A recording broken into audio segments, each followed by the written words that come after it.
যে পুলিশটা গুলি করছে টোকাইয়ের বাচ্চা টোকাই ওই ম্যাট্রিক পাস করছে।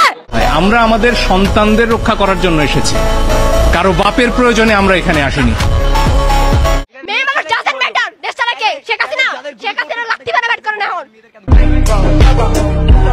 হ্যালো বন্ধুরা, কেমন আছেন সবাই? আশা করি অনেক ভালো আছেন। নতুন আরো একটি ভিডিওতে আপনাদের সবাইকে স্বাগতম। আমাদের এই বাংলাদেশ স্বাধীন হওয়ার পর থেকে কোটা আন্দোলনের মতো এমন ভয়ানক পরিস্থিতি আর আগে আর কখনো দেখা যায়নি। কোটা আন্দোলনকে ঘিরে আমাদের ছাত্র সমাজ এখনো গর্জন দিয়ে যাচ্ছে। তার সাথে দেশের ভিতরে এবং বাইরে থাকা অনেক সেলিব্রিটিরাই কোটা আন্দোলনকে ঘিরে দিয়ে যাচ্ছেন অসম্ভব প্রতিবাদী ডায়লগ। যুবলীগ ছাত্রদল আরে পুলিশ কেউ থাকবে না, টিকবে না। আমি এখানে থাকবো, এখান থেকে আমাকে কেউ সরাইতে পারবে না। ভাই 500 টাকা ফালান, এখানে জিব্বা বের করে আইসা বল 500 টাকা ফালান। আজকের এই ভিডিওর ডায়লগগুলো শুনলে আপনার মনে তৈরি হবে কঠোর প্রতিবাদী সাহস।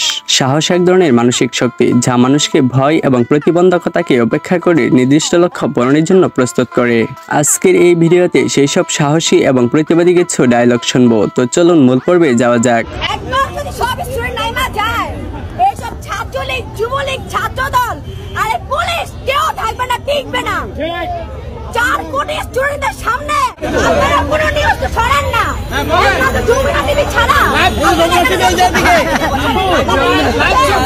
এই বোনটির কথা শুনে বুঝতেই পারছেন সে কতটা সাহসের সঙ্গে কথাগুলো বলছেন। আর হ্যাঁ, অন্যদিকে যমুনা টিভিকে স্যালুট জানাই সকল প্রকার তথ্যগুলো আমাদের মাঝে উপস্থাপন করার জন্য। ভাই 500 টাকা ফালান, এখানে জিব্বা বের করে আইসা বল 500 টাকা ফালান। ফালাইছি তো দুইটা পয়সা দে, টোকা টোকা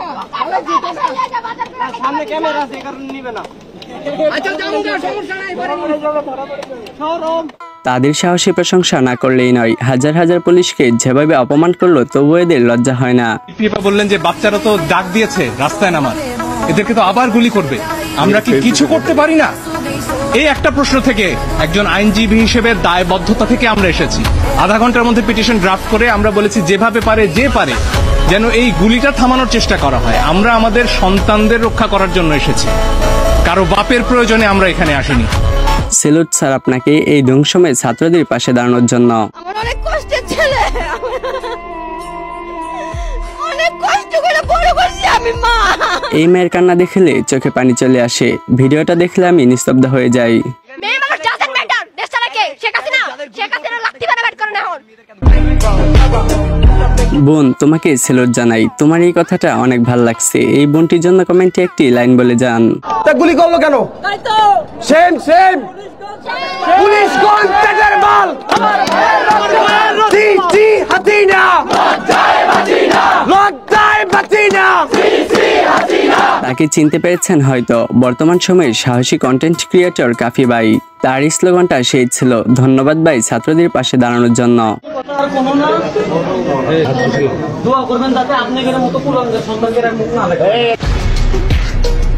তোমার সাহস দেখে আমি মুগ্ধ। পুলিশের সামনে দাঁড়িয়ে হ্যান্ডকাপ পরা অবস্থায় থেকেও এমন করে কথা বলতে সাহস লাগে, যা এই ভাইটার মধ্যে রয়েছে। আমি এখানে থাকবো, এখান থেকে আমাকে কেউ সরাইতে পারবে না। আব্বু কল দিছিল, আব্বু কল দেওয়ার পর বলতেছে যে তোর আর ফোন দেওয়া হবে না। আম্মুকে কল দেওয়া হয়েছিল, আম্মু বলতেছে তুই তাড়াতাড়ি বাসায় না, তোর বাসায় ঢুকতে দেবে। আমি বলছি যে আচ্ছা, আমি বাসায় ঢুকবো না, আমি বাইরেই থাকবো, রাতে আজকে বাইরেই থাকবো, 2-3 দিন তুমি চেষ্টা করো না। যতদিন না বিজয় হইতেছে, আমার আজকে ভাইয়েরা কোটার জন্য সুইসাইড করতেছে, আমার ভাইয়েরা চাকরি পাইতেছে না, সুইসাইড করতেছে। কেন করতেছে? আজকে ভাইয়েরা করতেছি, ভবিষ্যতে কি আমরা সুইসাইড করবো না? ভবিষ্যতে আমাদের আমার এই যে বোনেদের ঢাকা ইউনিভার্সিটি ইন্ডিয়ানের বোনেদের এমন ভাবে যে নির্যাতন করলো ছাত্রলীগের পোলাপাইন, কেন করছে? কেন করছে? ওদের কি অধিকার যে ওরা গায়ের ওপর হাত তুলবে? এই ভাইটির সাহস দেখে আমি অবাক। তুমি বড় হও ভাই, তোমার মতো সাহসী সন্তান যেন এদেশে ঘরে ঘরে জন্ম নেয়। স্যালুট জানাই তোমাকে।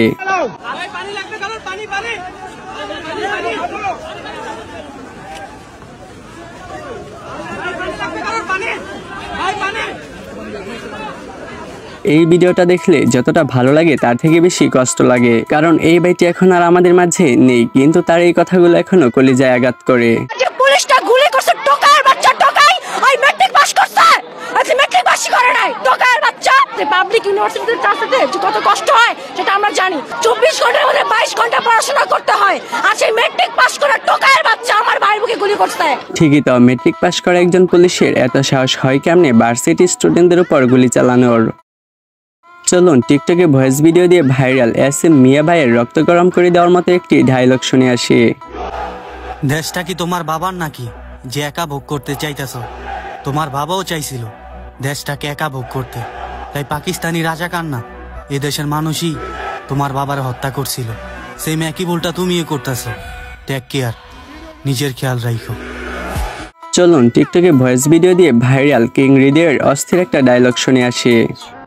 হন মামা, বন্ধু বান্ধব যারাই আসোস এমন কোন দল করিস না যাতে মরার পরও আলহামদুলিল্লাহ বলতে হয়। ধন্যবাদ। আর এই ডায়লগটা আপনাদের কাছে কেমন লাগলো কমেন্টে জানাবেন।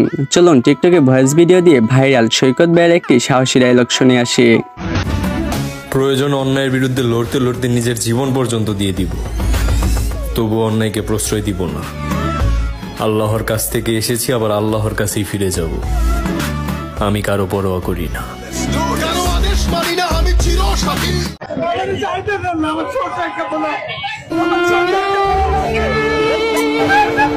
এই ভিডিওটা আমাকে অনেক কষ্ট দিয়েছে। আমাদের এই সোনার বাংলার পুলিশকে কি করা উচিত কমেন্টে বলে যাবেন। চলুন শাহরিয়ার শাকিলের অস্থির একটি ডায়লগ শুনে আসি। শুনলাম ছাত্রলীগের সভাপতি সাদ্দাম নাকি সিঙ্গাপুরে আসতেছে। আহো বাতিজা, ওয়েলকাম টু ভূতের গল্লি। আমার অনেক ভাই ব্রাদার তোমার গান শোনাইবো সুরে, তোমার জন্য অপেক্ষা করতেছে। আমার সোনার বাংলার পুলিশের প্রতি ধিক্কার জানাই। এরা নাকি সাধারণ মানুষকে রক্ষা করার নিরাপত্তা বাহিনী। কেমনে পারলো এরা এই কাজটা করতে? এদের বিবেক কি একটুও বাধা দিল না?